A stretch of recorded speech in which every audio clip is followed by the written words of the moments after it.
is up, my Shadowverse soldiers, and welcome back to another Shadowverse Evolve video. Alright, so in today's video we're going to be talking about havencraft, and I know havencraft isn't something that everybody's talking about because everyone's just looking towards Fable Haven or Egg Haven, however you want to pronounce the deck.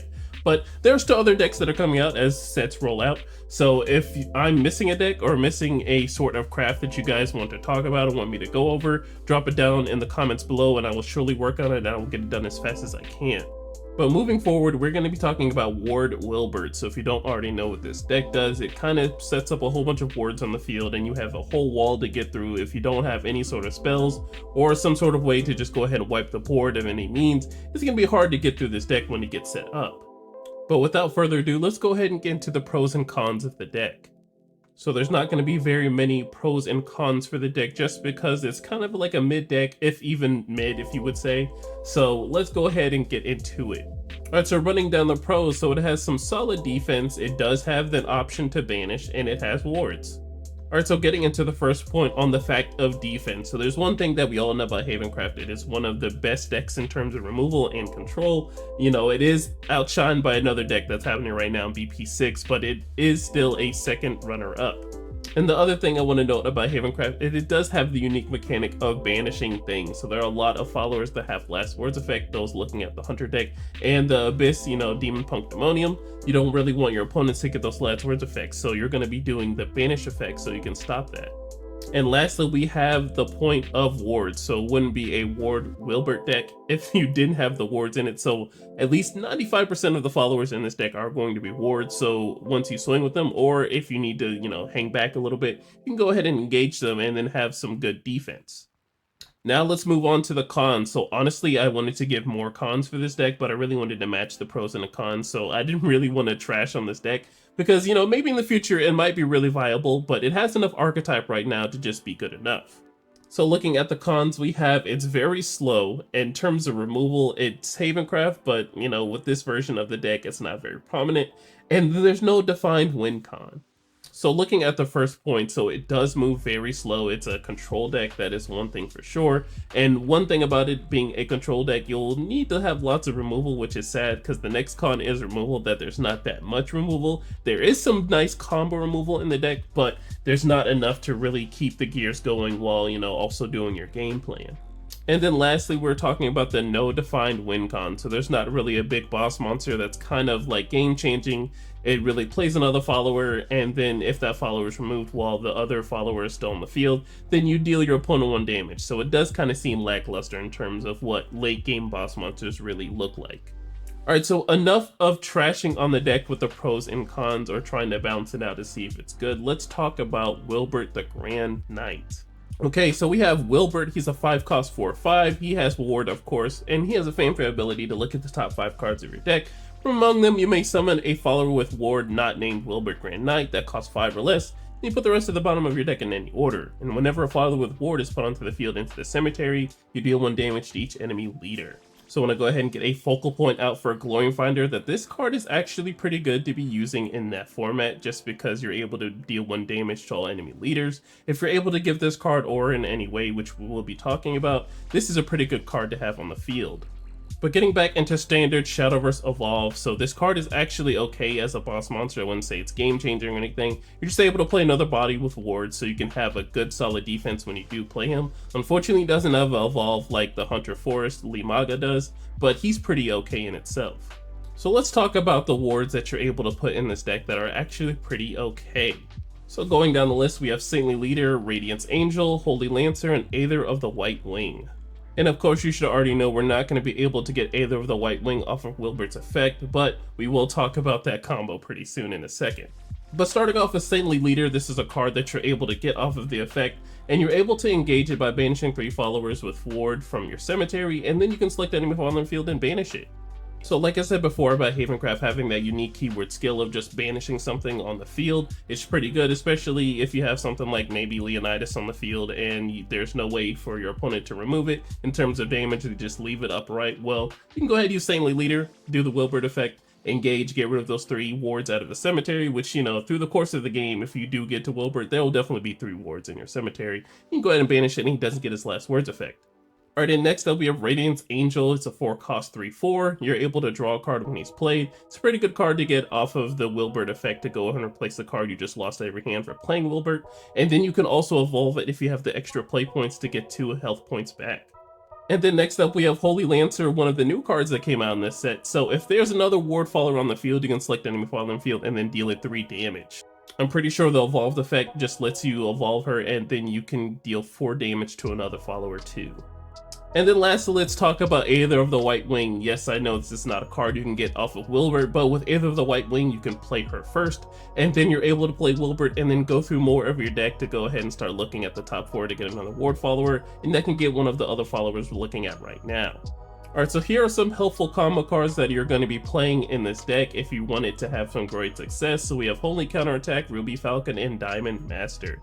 Holy Counterattack is one of the newer cards that we have in set 6, which is a quick spell. It obviously can be played on your turn, but when you do play it for 1, you can select engage enemy follower on the field and then deal it 2 damage, and if there's a follower with ward on your field, you can deal it 4 damage instead. This paired up with your ward followers and then keeping those extra play points open because you're not going to be doing too much with their play points outside of playing wards or storm followers with the next card we're going to be talking about, and that's Ruby Falcon. So talking about Ruby Falcon, I feel like this is going to be like the best card you're going to be playing in your deck just because your ward followers can be swinging for extra damage. And then this paired up with Wilbert, I think it's going to be very well because if they do choose to remove any of your wards, which they obviously have to go after Ruby Falcon, they will be taking 1 damage from Ruby Falcon being removed. Or if it sticks, you're going to be swinging for extra damage with Ruby Falcon on the field and your other wards.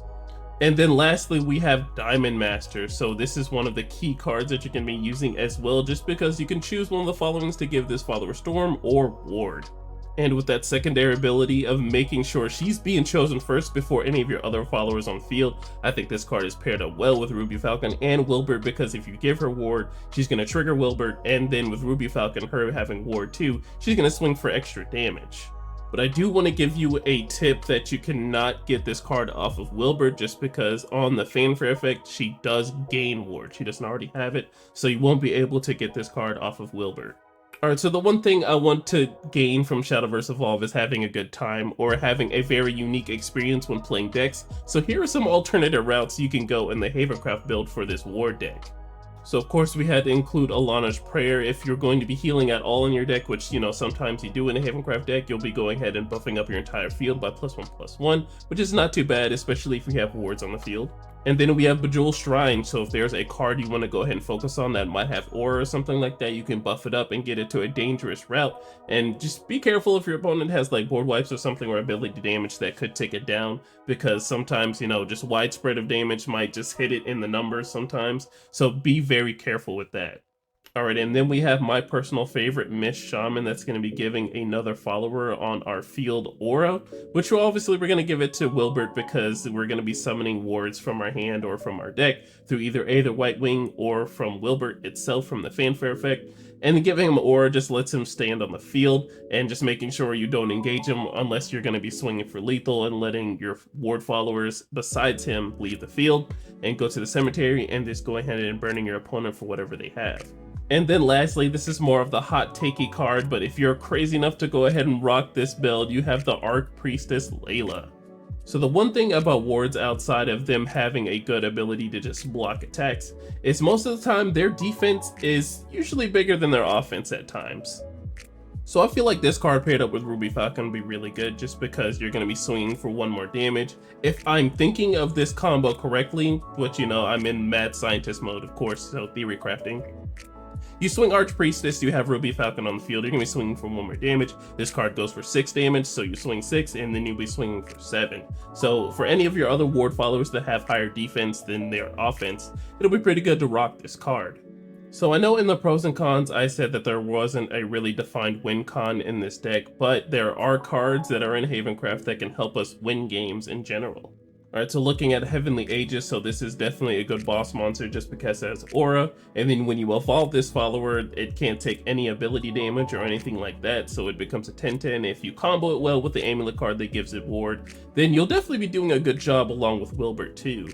And then we also have Dark John, so it's a nice board wipe effect to deal 2 damage to each enemy followers, and all the enemy followers that have survived the very same turn, they get extra attack that turn. Alright, so these are the best tech cards I can think of in terms of havencraft that you can put in your deck to make the experience probably a little bit better. Alright, so the first card we're going to be looking at is Boost Kicker, just because it's a nice card to just board wipe. I think this is honestly, in a way, a weird way the new theme is Decree. I know on 5 you can just go ahead and destroy everything that gets past cards that have aura and everything like that. But if you're playing a little bit lower to the ground, this is not a bad card to play, especially since, you know, we're in a pretty faster meta than what it usually is. So Boost Kicker is something you want to look towards whenever, you know, you don't have anything on the field and your opponent has like 3 cards on the field, and you're able to dedicate maybe either 5 or 2 extra play points into playing Boost Kicker to go ahead and dealing 2 damage to the entire field.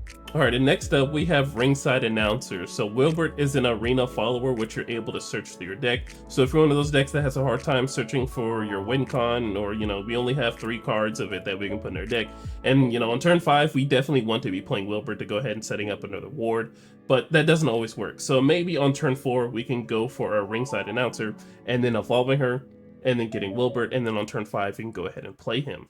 Alright, and then we have Blackened Scripture. So this card is going to be paired up nicely very well with Holy Counterattack, just because if you have a 1-cost ward, probably looking at Bellringer, which we're going to get to in a second, it's going to be dealing 4 damage to a follower on turn 2 if you have the play points, and then with those extra play points on the very next turn, you can use Blackened Scripture to remove another one of your opponent's followers to go ahead and start getting into the late game. And then lastly, we have Bellringer. This card is always going to be in every deck that's just a little bit slow, just so it can match your opponent's freak in terms of the early game. You can go ahead and get that Angelic Sniper on our Evo, which is good. Just take that 2 damage, go ahead and get rid of a follower, and then go ahead and proceed into the later game. Alright, so we are finally here at the grade of the deck, and here's the point where we go ahead and start grading the deck. But before we get into that, let's go ahead and look at a template version that I made of the deck, so you guys can go ahead and copy that or make your own version of it, but just change around the ratios and stuff like that. It's definitely going to be just a template, nothing crazy, so let's go ahead and get into that deck list. Alright, so here is my version of the deck, or how I would build it. I would definitely change it to how you like to play or how you want to run things, but this is my version of the build. Alright, so I'm not going to get into every single card that I'm going to be talking about, because I'm hoping that your list is going to look very different from this one, because it's a crazy build that I made at 3 in the morning that has some good staple stuff, but it does have some really good, you know, 1 of, 2 of, off cards.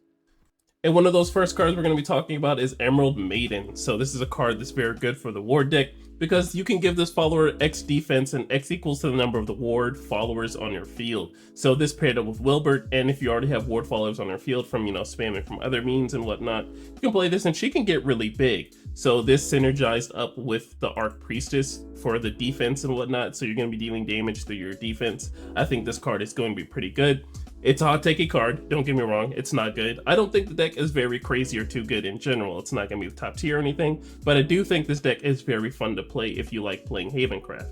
Alright, and there's one other card that I wanted to talk about that I didn't go over, and that's the Ancient Amplifier. So this is a good amulet to put on the board. If you already have Wilbert out, it's pretty nice, especially if you use them as Shaman and stuff like that, if you have it in your route to give him aura. So you can use things like this to go ahead and summon out a Mystic Artifact. A Mystic Artifact token has ward, and when it's played you do draw a card, but you can use the other ability to engage it and put it in the cemetery and give one of the followers on your field +2/+1. So if you want to go ahead and buff up cards like Shrine Knight Maiden, she'll be really big on the field, and if you leave her unengaged, she's going to sit there unless your opponent has like some sort of crazy board wipe that can deal a lot of damage, at least 5 to the field, which, you know, if you're going to be using cards like Bejeweled Shrine, you're going to be focusing that on her so she can get outside of her crazy range of ability damage that your opponent can't get rid of, so you can swing face and then do a lot of damage. But yeah, this is my crazy evil scientist brew that came up at 3 in the morning that I wanted to build. So if you want to change this around, feel free to, because this is not something that's going to win Grand Showdown or anything, but it is a fun deck if you want to take a look at it. And of course, you already know there's going to be a deck code down below for you guys to look at the deck if you want to look at it personally, but let's go ahead and get back into the grade of the deck. Alright, so I'm going to get this out of the way. This deck is not going to win Showdown or anything, it's nothing too crazy, but if you enjoy playing Shadowverse for what I enjoyed for, just playing it casually, or just playing different decks and seeing that you can surprise your opponent with a couple wins by doing crazy theory crafting things, then this might be your cup of tea. But in terms of grade, I wouldn't say this deck is too crazy. It's not something meta breaking. Maybe in the future with some more supportive wards, because obviously the keyword ward isn't going to go anywhere. So of course wards are gonna eventually get better as the sets go on, but I think this deck is probably tier 3 and I would give it a huge C. It's a C deck. You can enjoy it casually if you want to take it to your locals and potentially maybe get top 3. There's a chance you can get top 3 with it. I'd say go for it. But outside of that, I wouldn't take this to Grand Showdown, and enjoy the deck for what it has right now, and it might have more in the future. But alrighty guys, that is the end of the video. Thank you so much for watching, and Grand Showdown is this weekend, so I want to go ahead and have a little bit of a little talk etiquette with everybody. So please do watch over your stuff. There are a lot of thieves that go around. I know from Dragon Ball that people have equipment stolen, you know, like cameras and stuff like that. So imagine losing a singular card for your deck that might really do you well. There's chances in moments where people will have a moment of weakness and just steal your stuff and then will not feel bad about it, and you'll never hear your stuff again. So please do watch out for your stuff and just make sure you have it next to you or in your line of sight. And if you're gonna step away for it, just go ahead and pick up all your stuff and just go ahead and move with it. But alrighty guys, thank you so much for watching. That is the end of the video. Make sure you're safe in whatever you do tonight and safe whatever you do for the rest of the year. And for everybody going to Showdown, make sure you're extra safe going to where you need to go. I will see you guys in the next one. Bye. Yeah. TRINN. Just to get you away. What I got to do. What I got to do. Just to get you away. What I got to do. What I got to do. Just to get you away. You pull me too close, now we hesitate.